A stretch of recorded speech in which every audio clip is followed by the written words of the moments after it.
Hello, this is Catherine, as I know I need to stop talking. Hello, lovelies, how are we doing? I'm fucking drenched. I have just come back from like the world's most ill-timed walk. So we'd had a busy Saturday. Isn't it such a novelty to be back in a place where you can say we've had busy Saturdays?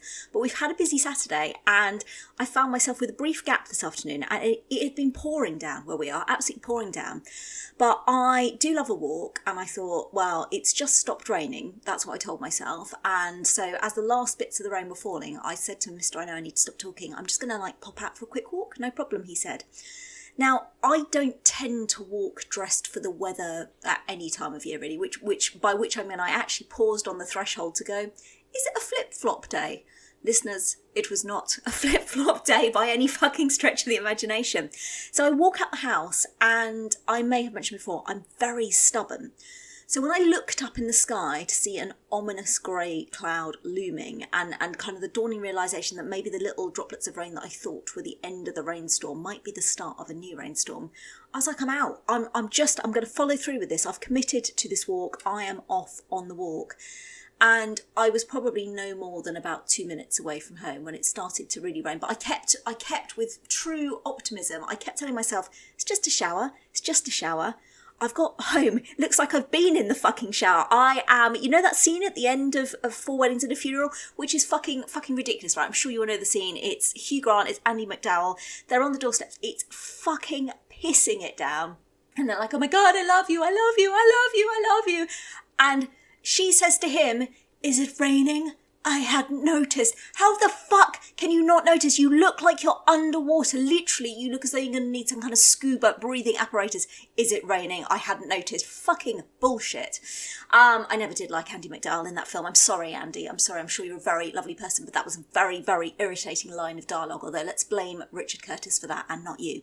But that is pretty much what I looked like when I arrived home on the doorstep. And to be fair to Mr. I know I need to stop talking, he had the good grace not to openly laugh at me as I said, I think I might go and dry out. So I've just used a hairdryer to attempt to dry out my hair and my clothes, and I'm still soaked through to my bra. So yeah, and of course fucking sod's law. Laura, I'm looking out the window now. It's a beautiful fucking day. The sun's out, the sky is blue, there's not a drop of rain to be seen. Of course not, because it's all drenched into me. So yeah, that was a slightly ill-advised walk. The good news though was that the rain at least did hold off for Beth's football match this morning, and bless her, she took a proper bashing today. I mean, it wasn't the other player's fault. I think Beth managed to run into another player and then fall backwards onto her lower back, and very unusually for her was in floods of tears and had to come off the pitch. So we knew that it probably wasn't just a insert Premiership footballer's name of your choice dive. It was a genuine bump. So she came off, but she came back on. Her team were amazing. She came back on. She managed to score, and then she did a stint in goal. Their normal goalkeeper was unavailable, so Beth and her teammates, they're such brilliant girls. They all take it in turns. When the goalkeeper's not there to all do a little stint in goal, so Beth did the last 15 minutes, and Mr. I know I need to stop talking, and I looked vaguely horrified, and the other parents were like, oh, isn't it great, Beth's in goal? And I said, you're only saying that because you didn't live through when she was much younger, and bless her, she was playing for the boys' team.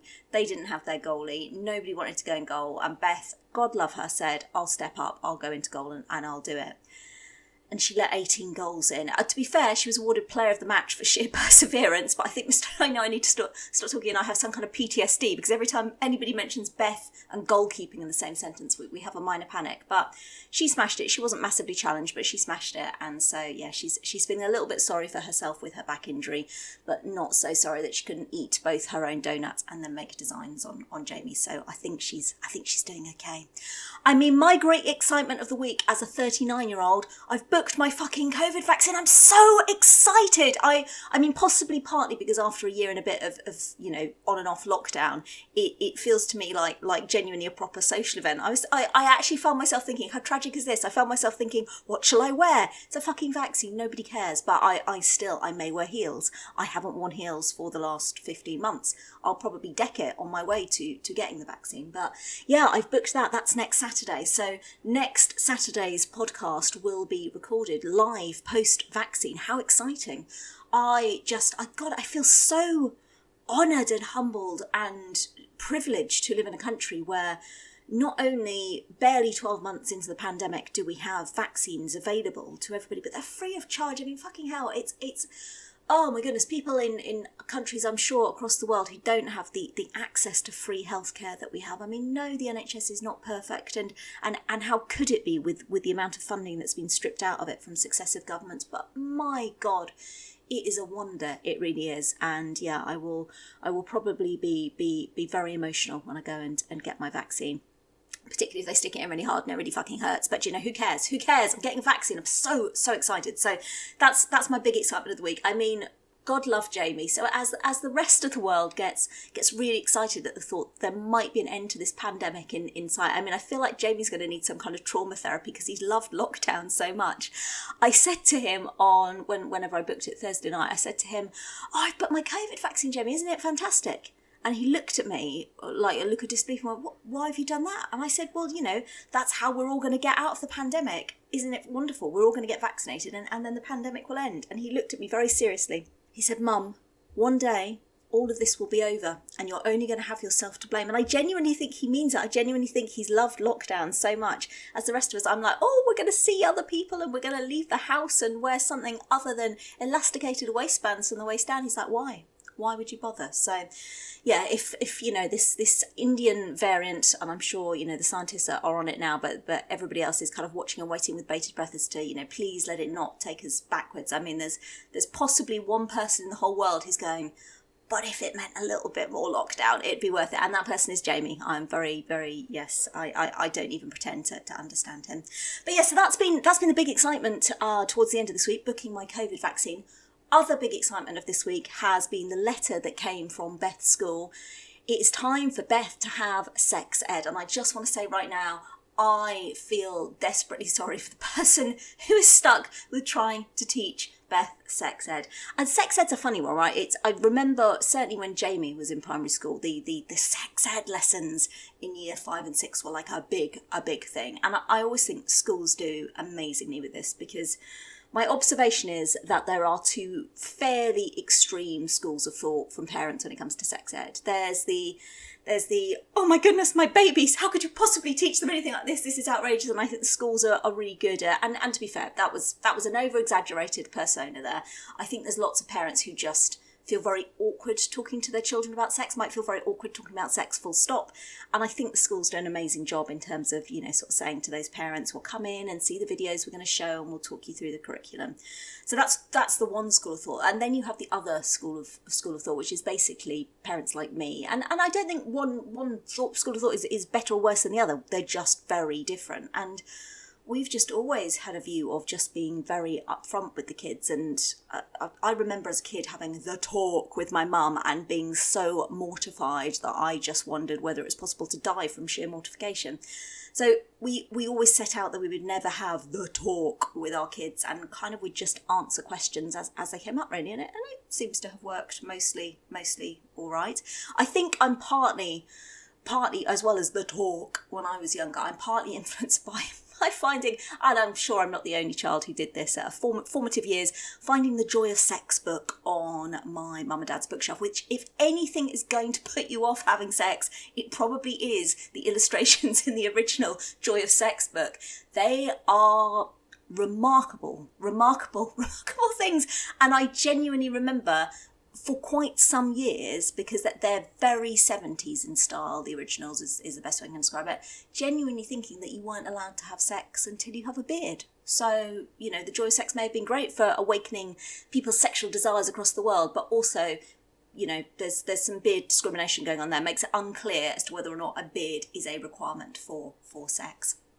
But yeah, we've always kind of answered the kids' questions as and when they've come up. And actually, most of the time, you don't need to give them War and Peace. There's a fairly straightforward, simple question. You can answer it. Jamie has always been a kid who's asked a lot of questions, as demonstrated at Beth's football this morning, when he spent half the match asking me if I was going to have a fight with an animal what was the largest animal I would feel comfortable I could win that fight with? I mean, I'm not very good at fighting. I was like, is it an earthworm? Maybe he was, oh, come on, Mum, I could at least have a chicken. Anyway, I digress. Jamie, chicken fighting. So, no, he asked us loads of questions when he was younger, and we answered them all honestly and with the level of information that he needed. This did slightly come to backfire when he was in about, I don't know, year 2 maybe? Something like that, probably end of Key Stage 2, end of Key Stage 1, start of Key Stage 2.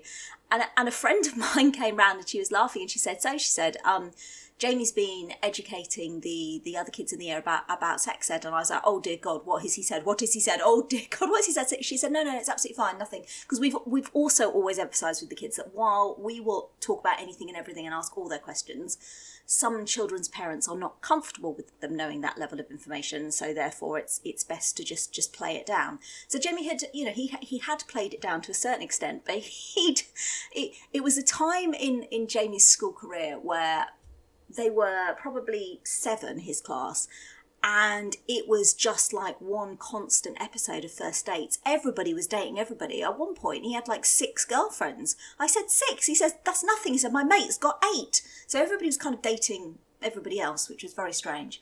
And so my friend came around, she said, yeah, so Jamie's told her son's name that when he grows up, he really needs to think about what religion he wants to be. And I was like, oh, okay, I didn't realise Jamie was one for handing out religious advice, but fair enough. She said, he's advised that my son should become a Mormon because that's a religion where you get to have the most wives. Good, excellent, marvellous. Thank you, Jamie. So yeah, he's always been one for, I kind of don't even want to know what other advice he's been giving out in the playground. Some things are best for parents not to know, right? We did, although I've always had this started being upfront with the kids, we definitely had some moments in the early years with both of them when it was one of those, oh, fucking hell moments. So Jamie, when he was very little, so he was just learning to talk. Is it just me who, once your kids are past a certain age, you can't remember what age children do things at all? So he was learning to talk. So what's that, 1.5, 2, maybe 2.5? I have, whatever age kids learn to talk, and he was starting to do like a little bit of counting. So he actually learnt to count using condoms. That is a terrible thing to admit, isn't it? This is like worst parent of the year award right here.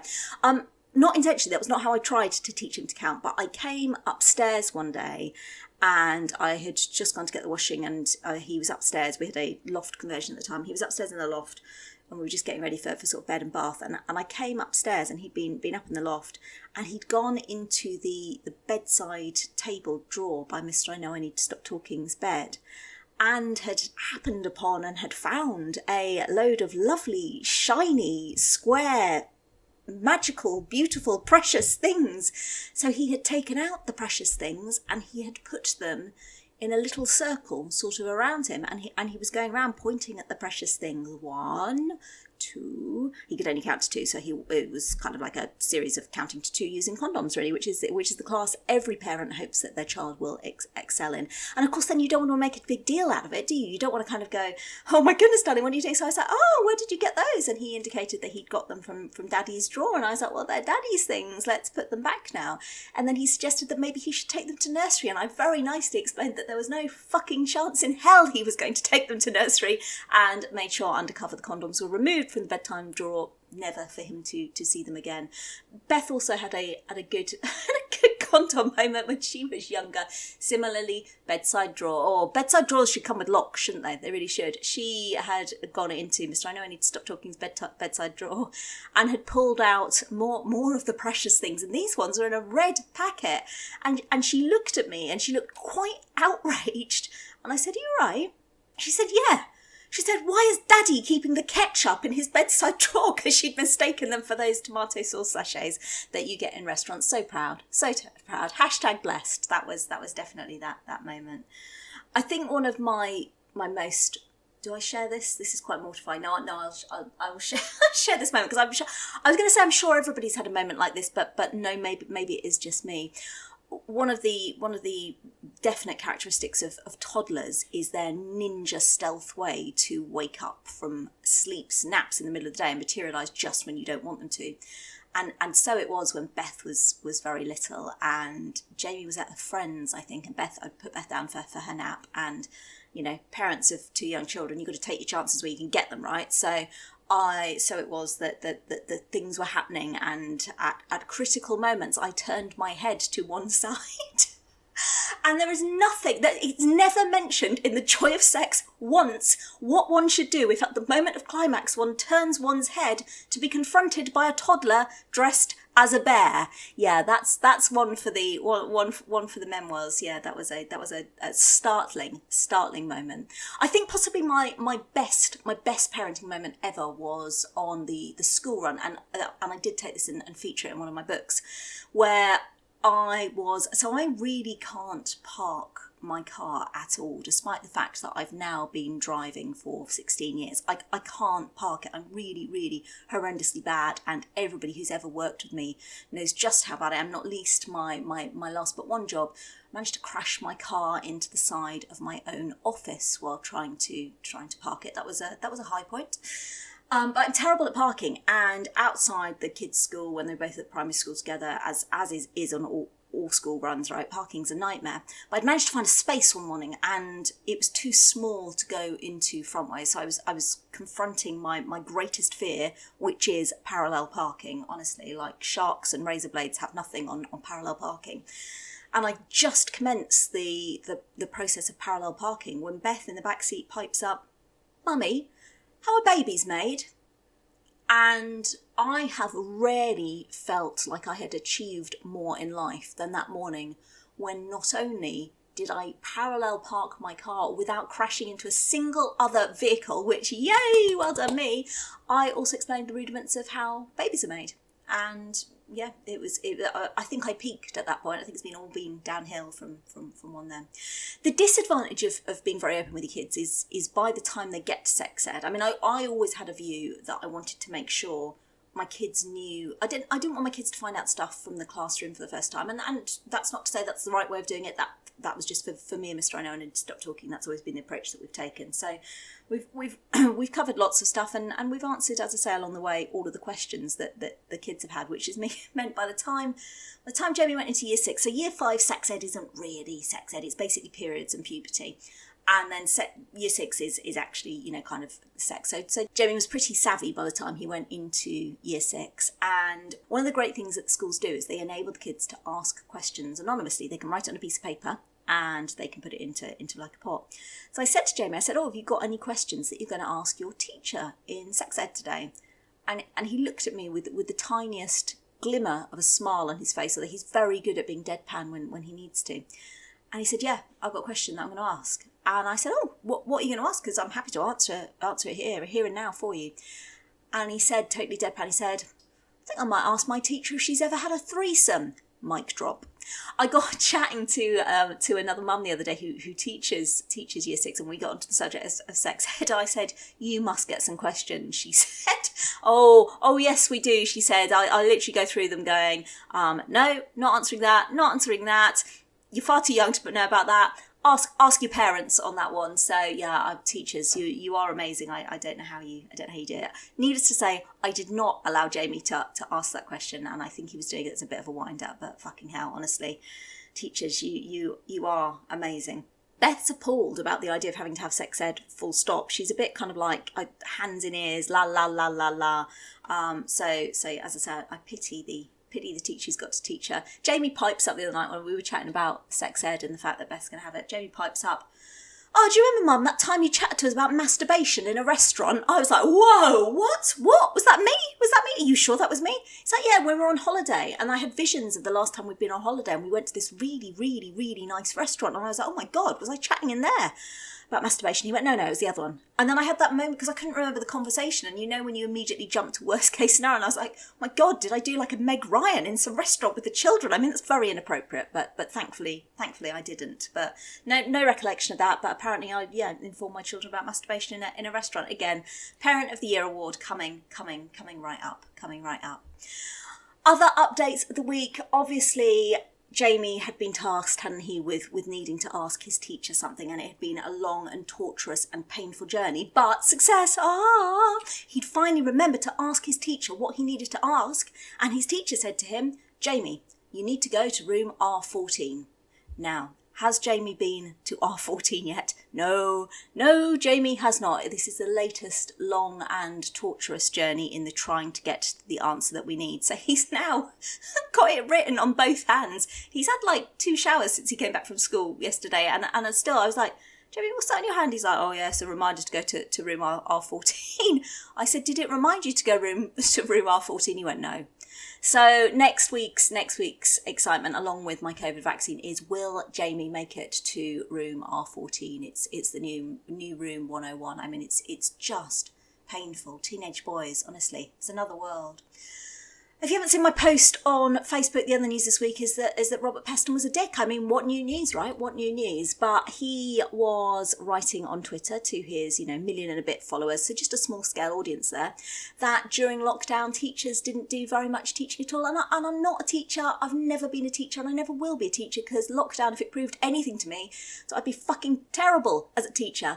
But I do know people who are teachers, and I do see how fucking hard every single one of them worked, as do loads of professions, right? I always get this when I write stuff about teachers. Loads of professions have worked their arse off for the last 15, 18 months. But there is only one profession where it seems to be completely publicly acceptable to slag them off and call them lazy, and that's teaching. And I just think it's not okay. It is not okay, Robert Peston.